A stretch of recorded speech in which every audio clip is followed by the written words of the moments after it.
Hello दोस्तों, नमस्कार। आप देख रहे हैं हमारा यूट्यूब चैनल इलाहाबाद एक्वाकल्चर। दोस्तों, जो आज का सब्जेक्ट है वो बहुत इंपॉर्टेंट है आपके लिए, क्योंकि अभी जनवरी ऑलमोस्ट ख़त्म होने वाली है और फरवरी एंड से जो एक्सपर्ट किसान हैं या जो नए किसान हैं जो तैयार हैं पहले से, वो अपनी तैयारी शुरू कर देंगे। तो फंगेसियस सीड को कैसे बचाएं, एक अच्छा जो है विषय है। और मोर्टेलिटी का सामना बहुत करना पड़ता है जो रॉ हैंड हैं या जो नए किसान हैं जिनको अच्छी जानकारी नहीं है, जो सीख रहे हैं, उनके लिए ये बहुत वीडियो ज़रूरी है। तो अभी फंगेसियस का सीड महंगा आता है। अब ऐसे में अगर आपकी 10-20 हज़ार बच्चे आप मंगवाएं, उसमें 5,000 6,000 मर जाए तो आपका बहुत लॉस हो जाता है। तो शुरुआत में ही आप लॉस सह लेते हैं। तो उसको कैसे बचाएं, how to save, what are the rules, what are the thumb precautions, कैसे हम उसको बचाएं, कैसा नियम से हम उसको चलें कि हम अपने उन बच्चों को अच्छी से सेव कर लें। मोर्टेलिटी 1-2% तक हो तो ठीक है, उससे ज़्यादा होता है तो वो हमारे ओवरऑल बजट पे फ़र्क पड़ता है। तो वो क्या थंब रूल हैं, क्या थंब नियम्स हैं, उन नियम के हिसाब से हम कैसे उनको बचा सकते हैं, ये पे हम आपको एक एक कर बताते हैं। बच्चे पहले आप जो साइज लें, तो मैं ये कहूँगा कि जो नए किसान हैं वो 200 लाइन या फिर 100 लाइन, 200 या 100 लाइन का ही बच्चा लें। ज़्यादा छोटा बच्चा ना लें, क्योंकि जो अपने फ़ायदे के चक्कर में जो सप्लायर हैं वो आपको 300-400 लाइन तक आपको दे देते हैं, और वो उसकी सर्वाइबिलिटी जो है कभी कभी दिक्कत में आ जाती है। छोटे बड़े भी होते हैं तो भी दिक्कत में आ जाती है। तो इसलिए कोशिश करिए कि यूनिफॉर्मली बच्चा हो, अच्छे बच्चे हों और एक्टिव बच्चे हों, कलर उनका टेक्सचर अच्छा हो, ब्राइट हो, तो वो अच्छे बच्चे में गिना जाता है। तो अच्छे बच्चे की पहचान आपको ये देखकर लेनी है, एक चीज़। दूसरी चीज़, बच्चे जब आप लाएं तो बच्चे को आपको सैनिटाइजेशन मेडिकल टैंक में ज़रूर करना है। नर्सरी आपको ज़रूर करना है। पहली गलती आपकी यहीं शुरू हो जाती है। तो सबसे पहला काम, छोटे पॉन्ड में 5 बिस्वे 10 बिस्वे का, मैंने 4000 स्क्वायर फीट या उससे नीचे का कोई छोटा पॉन्ड हो तो उसमें आप उसको बच्चे को जो है डालिए। डालने से पहले उसमें पूरी तरीके से सैनिटाइजेशन, अच्छे कंपनी का सैनिटाइज़र और बैक्टीरियोसाइडल सप्लीमेंट लिक्विड जरूर यूज़ होना चाहिए। चाहे पोटेशियम परमैंगनेट का प्रयोग करें या सुक्रीना का प्रयोग करें या फिर बेंजलकोनियम क्लोराइड का प्रयोग करें या व्हाटएवर, बहुत सारी चीज़ें आती हैं, आप उसका प्रयोग कर सकते हैं। बिफोर स्टॉकिंग द सीड, पहले आपको अपने उस पॉन्ड में उसकी तैयारी से बाद में जब बच्चा डालना हो तो आपको सैनिटाइजेशन जरूर करना है, उसमें कोई कमी नहीं होनी चाहिए। दूसरी चीज, 2 दिन पहले जो पॉन्ड हो जिसमें आप अपना सीड डाल रहे हैं उसमें नमक बहुत ज़रूरी है। दोस्तों, 2 चीज़ बहुत ज़रूरी है फंगेसियस के सीड के सर्वाइवल के लिए। एक जो है, पानी का थिकनेस बहुत अच्छा होना चाहिए। पानी जो है जब मोटा होगा, उसमें प्लेंटान्स अच्छे होंगे, उसका जो कलर होगा वो अगर सही होगा, पानी में थोड़ा सा जो है मोटापन आप समझ लीजिए, अगर पानी में थोड़ा सा चीज़ें होंगी तो उसके सर्वाइबिलिटी के लिए बहुत अच्छा होता है। पहला चीज़, अगर पानी उसमें सही है, मोटा है पानी, पुराना पानी है थोड़ा, तो उसकी सर्वाइबिलिटी अच्छी आएगी। नए पानी में फंगेसियस सीड बिल्कुल मत डालिए। अगर 10 दिन, 5 दिन, 15 दिन का पानी है तो फंगेसियस सीड उसमें आप बिल्कुल स्टॉक ना करें, मोर्टेलिटी बहुत हो जाएगी। तो आपको पहला पुराना पानी, कोई पुराना तालाब हो आप उसमें से पानी ले लीजिए, या आप पानी कम से कम 1-2 महीने पहले से फिल करके उसका प्लेंटान फुल बना हुआ होना चाहिए। पूरा तालाब में आपका पीएच वगैरह बैलेंस होना चाहिए। इसके बाद जो आपकी जो तुरंत का जो तैयारी है वो ये है कि आपको नमक उसमें पड़ना बहुत ज़रूरी है। अकॉर्डिंग टू पॉन्ड साइज नमक आप उसमें डालिए। अगर आपकी 5000 स्क्वायर फीट का नर्सरी है तो उसमें कम से कम 20 kg नमक ज़रूर आप डाल दीजिए। नमक के साथ साथ उसके भी पहले 2-3 दिन पहले हो सके तो करीब 20 kg तक सरसों की खली आप भिगो के पूरा 24 आवर उसमें डाल दीजिए। इससे पानी की थिकनेस बढ़ जाएगी। ये आप एक स्टंट तरीका है कि अगर पानी उतना अच्छा नहीं बना है, थोड़ा बहुत कमी रह गई हो, तो आप 20 kg तक सरसों की खली भिगा के आप डाल दीजिए। फिर इसके बाद आप नमक 20 kg डाल दीजिए, पानी आपकी टोन्ड अच्छी हो जाएगी। इसके बाद आपको सैनिटाइजेशन तो 2 दिन पहले करना है, उसमें हमने आपको बता दिया क्या क्या डालना है। तो ये 3 चीज़ें बच्चे डालने से पहले आपको ये तैयारी करके रखनी है। अब आते हैं, बच्चा आपका पड़ गया, फिर क्या करना है। मान लीजिए सीड स्टॉक हो गया आपका, तो अब क्या करना है। सीड स्टॉक के बाद आपको जो तैयारी करनी है वो ये करनी है कि बच्चा आने के बाद फिर से एक बार आपको सैनिटाइजेशन करना पड़ेगा, फिर से दवाएं आपको डालनी पड़ेंगी। अब जो पिछली बार आपने दवा प्रयोग किया है वो दवा के बजाय दूसरा दवा आपको प्रयोग करना है। अगर आप बेंजलकोनियम क्लोराइड बीकेसी का प्रयोग किए हैं तो आप उसके बाद सुक्रीना का प्रयोग करिए।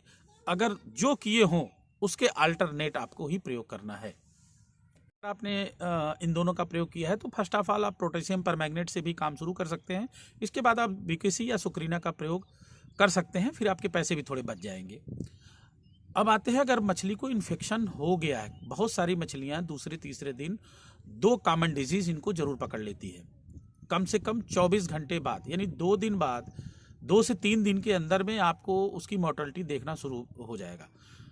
वो मोर्टेलिटी आपको रेड स्पॉट डिजीज के रूप में मिलेगी। बॉडी पे आपको ब्लड के निशान, ब्लड स्पॉट्स मिलेंगे, फिन पे, पेक्टोरियल फिन पे, और आँख के सराउंडिंग में आपको मोनोकोकाई का इन्फेक्शन मिलेगा। तो ये 2-3 इन्फेक्शन कॉमन है, ये आपको ज़रूर मिलेगा। जो मछली आई होगी उसमें बैक्टीरियल और फंगल दोनों अटैक हो सकते हैं। ये आपको 24 घंटे बाद, क्योंकि मछली जब आती है तो स्ट्रेस से निकलती है। जिनकी सर्वाइबिलिटी नहीं होती, जिनको मरना होता है, वो 24 घंटे बाद मरना स्टार्ट हो जाते हैं। तो उसी समय आपको तुरंत एक्शन लेना है।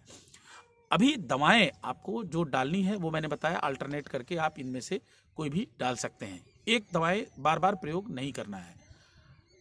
फिर आपको क्या करना है कि मछली को जो चारा दे रहे हैं उसमें ओरल दवा देना ज़रूरी है। अगर आप ओरल दवा नहीं दे रहे हैं मछली को तो बिल्कुल वो कंट्रोल नहीं होगा और शायद टोटल मास मोर्टेलिटी हो जाएगी। तो अगर आपका कंट्रोल फर्स्ट दूसरी दवा डालने के बाद हो जाती है कंट्रोलिंग, तो बेटर है। अगर इन्फेक्शन ज़्यादा है, सेकेंडरी है और मिक्स इन्फेक्शन है, तो आपको ओरल दवा देनी पड़ेगी। ओरल दवा में आपको सिंपल 5 kg अगर फीड है तो उसमें 7 ml इनरोफ्लॉक्सासिन का डोज लिक्विड, मैरीक्वीन या और बहुत सारी कंपनी वेटाकुनाल के अलावा बनाती हैं, आप कोई भी ले सकते हैं। तो उसमें आप ये दवा डाल के 7 ml पर kg, यानी 5 kg है तो 7 × 5 कर लीजिएगा। उतना लिक्विड आप पानी में डाइल्यूट करके पूरे उसमें मेडिसिन आप मिला के थोड़ा देर रख के आधे घंटे बाद उसको आप चारे में उसको 2 बार 3 बार आप देंगे तो मछली अगर दाना खा लिया, उसमें विटामिन सी भी आपको ऐड करना है। मैं भूल गया था, सॉरी। आपको विटामिन सी ऐड करना है, सेलिन के नाम से या लिम्सी के नाम से आती है 500। आप 2 टैबलेट वो भी आप उसको पीस करके उसको क्रश करके आप उसमें मिक्स कर दीजिए। तो एंडोफ्लॉक्सासिन प्लस ये दोनों मिक्स करके आप मछली को दीजिए। एक चीज ये, अगर दाना दो खुराक भी अगर खा लिया, अगर दो फीडिंग 3 फीडिंग अगर मछली कर गई तो आपकी मछली नहीं मरेगी, ये पक्की बात है। तो आपको ये ध्यान देना है। इसके बाद 2-3 दिन तक एक बीमारी होती है इनको, इनकी buoyancy, loss of buoyancy, kidney की इन्फेक्शन होती है जिसमें इनके पेट फूल जाता है और ये मछली पलट जाती है और वो मरने लगती हैं। पेट फूली वाली बीमारी मछली के पंगेसिस सीड में बहुत कॉमन है और ये शुरुआती दिनों में होती है। इसमें इनके जो है रेनल फेल्योर, इनका यूटीआई इन्फेक्शन इनको होता है, पानी इनके बॉडी में फ्लूइड रुकता है और ये अपनी बायोंसी, तैरने की क्षमता खो देते हैं। तो इसमें आपको क्या करना है, आपको इससे बचाने के लिए जो चारा है, फीड, ओवर फीड से भी ऐसा होता है, कभी कभी इन्फेक्शन से होता है, कभी कभी ओवर फीड से भी हो जाता है। तो आपको क्या करना है, ये 5 दिन आपको ये एक काम और करना है। जब आप फीड दे रहे हैं तो फीड सूखा मत दीजिए, फीड को गीला करके दीजिए। उसमें थोड़ा सा आप गार्लिक, 10 ग्राम से 15 ग्राम गार्लिक को क्रश करके उसका जो अर्क है वो निकाल के पूरे दाने में मिलवा दीजिए। थोड़ी सी हल्दी, थोड़ी सी 25 ग्राम हल्दी, शुद्ध हल्दी हो, वो आपको ऐड करना है। टर्मरिक हो गया, एकदम बैक्टीरियोसाइडल है, प्राइमरी स्टेज का, बहुत अच्छा काम करता है, गट में भी बहुत अच्छा काम करता है। और जो गार्लिक है वो एंटी फंगल एंटी बैक्टीरियल उसके बहुत ब्रॉड स्पेक्ट्रम है, इम्यून को भी मजबूत करता है। तो आप जो है 15 से 20 ग्राम लहसुन का जो अर्क है क्रश करके उसका निकाल लीजिए, और 20 ग्राम करीब आपका जो 20 से 25 ग्राम हल्दी है ये निकाल लीजिए, और उसमें करीब 50 से 100 ग्राम तक नमक आप दाने में मिलवा के 3 दिन 4 दिन आप मछलियों को दीजिए एक टाइम। अगर 2 टाइम फीड दे रहे हैं तो 1 टाइम आप उसको ये दीजिए। मछली की मोर्टेलिटी बिल्कुल आप देखेंगे कम हो जाएगी, खत्म हो जाएगी, कोई मोर्टेलिटी नहीं होगी। अगर आपने ये शुरू से ही मछली के बच्चे को आपने दे दिया 4 दिन 5 दिन, तो बिल्कुल मोर्टेलिटी 0 हो जाएगी, और ऐसा करने से आपका सर्वाइवल रेट अच्छा आएगा और मछली को ना कोई बीमारी लगेगी ना कुछ होगा। अगर 5 दिन आपने ये क्योर कर लिया तो अगले आपको जो 10 दिन है उसमें सिर्फ आप मछली को दाना भिगा के थोड़ा बहुत साल्ट अल्टरनेट डेज 2 डेज में कुछ विटामिन प्रीमिक्स करके आप देंगे तो उसकी सर्वाइवल जो क्षमता है वो बहुत बढ़ जाएगी। तो वो 10 डेज, ये जो 5 दिन आपने ये जो दवाइयाँ दी हैं ये ये जो आपने आयुर्वेदिक चीज़ें दी हैं, इसके अलावा आपको वो 10 डेज में आप कुछ भी विटामिन प्रीमिक्स ले लीजिए, दाने में ऐड करके इनको दीजिए। जैसे कोई भी विटामिन बी कॉम्प्लेक्स का कॉम्बिनेशन हो वो ले लीजिए, या विटामिन ए डी ई का कॉम्बिनेशन कोई आए वो ले लीजिए, या दोनों अल्टरनेट करके दीजिए। आपका ग्रोथ इतना फास्ट मिलेगा, इतना बढ़िया मिलेगा कि मत पूछिए। तो ये 2-3 चीज़ें जो छोटी छोटी चीज़ें हैं, अगर ये प्रिकॉशनरी तौर पे आप कर लेते हैं तो पंगेसियस के जो बच्चे हैं आपके लॉस नहीं होंगे, उनमें कोई बीमारी नहीं आएगी, और अगर वो 10 दिन 15 दिन हो गए फिर उनको कोई बढ़ने से रोक नहीं सकता, और आगे वो बिल्कुल सही से चलेंगे। नमक का प्रयोग करीब आप 2 बार कर लीजिए इस 15 दिन में। एक बार आपको मैंने पहले बताया था, एक बार आप 15 दिन पे फिर आप कर दीजिए, इसके बाद बिल्कुल वो फिट हो जाएंगे। तो अगर ऐसा करते हैं तो पंगेसियस का सीड बिल्कुल नुकसान नहीं होगा, अच्छी सर्वाइवल होगी, कोई बीमारी नहीं होगी, बीमारी होगी भी तो ठीक हो जाएंगे, और आपका पैसा नुकसान नहीं होगा। ये जो है उन किसान भाइयों के लिए है जो नए हैं या जो अभी सीख रहे हैं, उनके लिए है। तो अपने मछली को इस तरीके से वो बचा सकते हैं। थैंक यू दोस्तों।